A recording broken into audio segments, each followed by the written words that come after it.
میرے بال بہت کمزور ہیں، بہت تیزی سے ہیئر لاس ہو رہا ہے۔ میرا ہیئر لاس جینیٹک ہے۔ میں کافی پریشان ہوں۔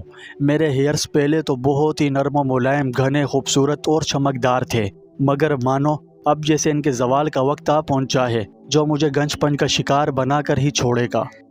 رکیے، کیا یہ سب مسائل آپ کے ساتھ بھی درپیش ہیں؟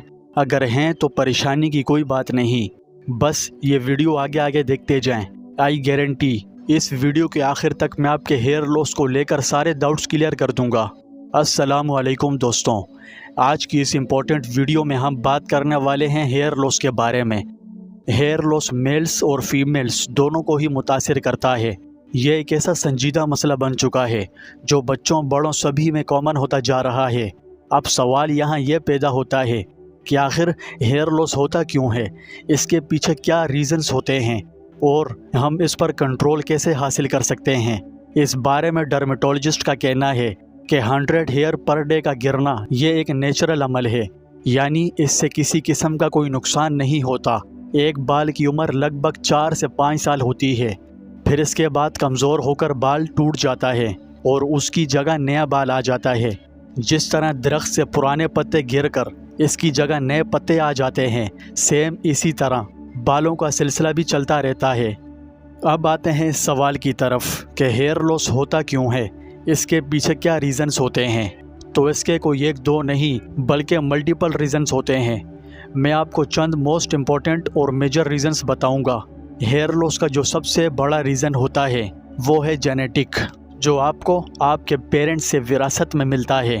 جینیٹک ہیئر لاس کو لے کر عام لوگوں میں ایک غلط فہمی پائی جاتی ہے۔ وہ یہ سمجھتے ہیں کہ میرا ہیئر لاس تو جینیٹک ہے، اس کا کوئی علاج نہیں ہو سکتا، لیکن حقیقت اس کے بالکل برعکس ہے۔ یہی سوچ کر وہ کبھی کسی ڈاکٹر کو اپروچ بھی نہیں کرتے، جو کافی تشویش کی بات ہے۔ پہلے مجھے بھی ایسا ہی لگتا تھا کہ جینیٹک ہیئر لاس کا کوئی علاج نہیں، لیکن میری یہ سوچ اس وقت غلط ثابت ہوئی جب میں اس ایشو کو لے کر ایک قابل اعتماد اور کوالیفائڈ ہیئر اسپیشلسٹ سے ملا اور ان کے سامنے اس معاملے کو رکھتے ہوئے ان سے مکمل رہنمائی مانگی، اور انہوں نے مجھے میڈیکل کا اسٹوڈنٹ سمجھتے ہوئے میری رہنمائی فرمائی، جو کہ میرے لیے کافی خوشی کی بات تھی۔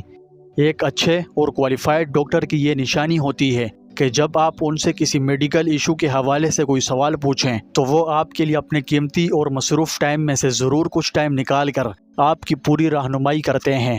جب میں نے ان سے پوچھا کہ جینیٹک ہیئر لاس کا کوئی علاج ہو سکتا ہے تو انہوں نے کہا، جی ہاں، جینیٹک ہیئر لاس کا علاج ہو سکتا ہے۔ میں نے پوچھا کیسے، تو ان کا کہنا تھا کہ جینیٹک ہیئر لاس کو کافی حد تک سلو کیا جا سکتا ہے، ایک لمبے عرصے تک گرنے سے بچایا جا سکتا ہے، لیکن یہ پروسیس ہر ایک کے لیے ڈیفرنٹ ہو سکتا ہے، کیونکہ پہلے پیشنٹ کا چیک اپ کیا جاتا ہے اور اس بات کا پورا دھیان رکھا جاتا ہے کہ ہیئر لاس کون سے سٹیج میں ہے، پھر اسی کے اکارڈنگ ہی پیشنٹ کا بیسٹ ٹریٹمنٹ ایڈجسٹ کیا جاتا ہے۔ میں ایسے پروفیشنل ہیئر اسپیشلسٹ کو کافی قریب سے جانتا ہوں جو پیشنٹس کو بہت ہی پروفیشنل طریقے سے ٹریٹ کرتے ہیں۔ علاج سے پہلے ہی انہیں بتا دیتے ہیں کہ علاج کروانے کا کوئی بینیفٹ ہوگا یا نہیں۔ میں آپ کو چاہتے ہوئے بھی ان کا تعارف نہیں کروا سکتا، کیونکہ پھر آپ لوگ یہی کہیں گے کہ میں نے ضرور کسی ڈاکٹر سے پیسے ویسے لیے ہیں، اس لیے ان کی تعریفوں کے پل باندھ رہا ہوں۔ تو آپ کو بتاتا چلوں کہ یہ کوئی اسپانسر ویڈیو نہیں ہے، یہ صرف میری اپنی ریسرچ کی بیس پر مبنی ایک نایاب اور معلوماتی ویڈیو ہے۔ آپ کے سٹی میں جو بھی قابل اعتماد ڈرمیٹولوجسٹ ہوں ان سے ایک مرتبہ چیک اپ ضرور کروا دیجیے گا، تاکہ جینیٹک ہیئر لاس کو سلو کر کے بالوں کو لمبے عرصے تک گرنے جھڑنے سے بچایا جا سکے۔ پہلا ریزن جو بالوں کے گرنے کی وجہ بنتا ہے وہ جینیٹک ہیئر لاس ہوتا ہے، جو کہ میں نے کافی تفصیل سے بیان کر دیا۔ دوسرا ریزن بتانے سے پہلے مجھے یہ جاننا ہے کہ آپ بور تو نہیں ہو رہے ہو نا؟ کمنٹ باکس میں ضرور بتانا، تاکہ جتنی لمبی ویڈیو آپ آسانی سے دیکھ سکتے ہوں میں صرف اتنی ہی لمبی ویڈیو بنایا کروں۔ دوسرا ریزن جو ہیئر لاس کا سبب بنتا ہے وہ ہارمونل امبیلنس بھی ہو سکتا ہے۔ میلز کی باڈی میں ایک ٹیسٹوسٹرون نامی ہارمون ہوتا ہے جو DHT نامی ہارمون میں کنورٹ ہو کر بالوں کی جڑوں میں سکڑاؤ پیدا کرتا ہے، اور یہ سکڑاؤ ہوتے ہوتے آخرکار وہ اتنے اسمال ہو جاتے ہیں کہ پھر ان میں کوئی بال نہیں اگ سکتا، پھر آگے چل کر اسی وجہ سے ہیئر لاس ہوتا ہے۔ مگر فیمیلز میں ہیئر لاس ہونے کا ریزن میناپوز کی وجہ سے ہوتا ہے۔ اس کا تعلق خاص کر ایسٹروجن اور پروجسٹرون کی کم پیداوار سے ہے۔ یہ ہارمونز بالوں کو تیزی سے بڑھنے اور لمبے عرصے تک سر پر رہنے میں مدد فراہم کرتے ہیں۔ جب ایسٹروجن اور پروجسٹرون کا لیول ڈراپ ہونے لگے تب بالوں کی گروتھ بہت سلو ہو جاتی ہے، یوں بال پتلے ہو کر گرنے لگتے ہیں۔ کچھ کیسز میں یہ ہارمونز چہرے پر زیادہ بال اگنے کا سبب بھی بن سکتے ہیں۔ یہی ریزن ہوتا ہے کہ کچھ مینوپوزل خواتین کے فیس پر پیچ فز اور ٹھوڑی پر بالکل چھوٹے چھوٹے کر کے بال نکل آتے ہیں۔ مینوپوز سے گزرنے والی خواتین کے لیے ہیئر لاس تقریباً انہی ہارمونز کے بگڑاؤ کی وجہ سے ہوتا ہے۔ تیسرا ریزن جس سے ہیئر لاس ہوتا ہے وہ نیوٹریشنل ڈیفیشنسیز ہے، جس میں آئرن، وائٹامن ڈی اور زنک شامل ہیں۔ یہ بالوں کے گرنے کو متاثر کرتے ہیں۔ اگر آپ اپنی ڈائٹ پراپر نہیں رکھیں گے اور بہت کمی لائیں گے تو اس ریزن سے بھی ہیئر لاس ہوتا ہے۔ ہیئر کاسمیٹکس کے حوالے سے آج کل اس کا بہت زیادہ یوز ہوتا ہے، ساتھ ہی اسٹریٹنگ کروانا اور ناقص کوالٹی کے شیمپو کا ڈیلی بیسس پر یوز کرنا یہ بھی ہیئر لاس کا ایک میجر ریزن ہوتا ہے۔ ہیئر لاس کا 99.9% جو سب سے بڑا اور امپورٹنٹ ریزن ہوتا ہے وہ اسٹریس ہے۔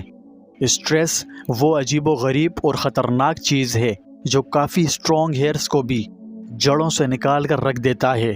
اسٹریس کسی بھی بات کو لے کر ہو سکتا ہے۔ کچھ لوگ بالوں کو لے کر اتنے زیادہ حساس ہوتے ہیں کہ ہیئر لاس کی وجہ سے ڈپریشن میں چلے جاتے ہیں اور وقتاً فوقتاً بالوں کی اسٹرینتھ مضبوطی چیک کرتے رہتے ہیں اور بالوں کو کھینچ کر بار بار نکال کر یہ دیکھ رہے ہوتے ہیں کہ ابھی تو نہیں جڑ رہے، یعنی انہیں بار بار بالوں کو چیک کرنے کا وہم دل میں بیٹھ جاتا ہے۔ پھر آگے چل کر یہ ایک خاص قسم کی بیماری کا سبب بنتا ہے جسے ٹریکوٹیلومینیا کہتے ہیں، جس میں آپ کے بال نوچنے والی جگہ سے پرماننٹلی ختم ہو جاتے ہیں۔ میری آپ کو یہی ایڈوائس ہے، پلیز اسٹریس بالکل بھی مت لیں۔ یہ آپ کے مسائل کو ختم تو نہیں کرتا مگر بگاڑ ضرور دیتا ہے۔ اسٹریس سے بچنے کے لیے ضروری ہے کہ ایسے کام کیے جائیں جن سے آپ کو راحت اور خوشی ملتی ہو۔ یہ وہ چند موسٹ امپورٹنٹ ریزنز تھے جو ہیئر لاس کا سبب بنتے ہیں۔ ہیئر اسپیشلسٹ کا کہنا ہے کہ بالوں کی 99% پرابلمز کو ہم صرف اپنے لائف سٹائل، اپنی ڈائٹ پر توجہ دے کر ان پر کافی حد تک کنٹرول کر سکتے ہیں۔ بس اچھی ڈائٹ لیں اور اپنا لائف سٹائل ٹھیک کیجیے، انشاءاللہ بالوں سے ریلیٹڈ تمام مسائل ختم ہو جائیں گے۔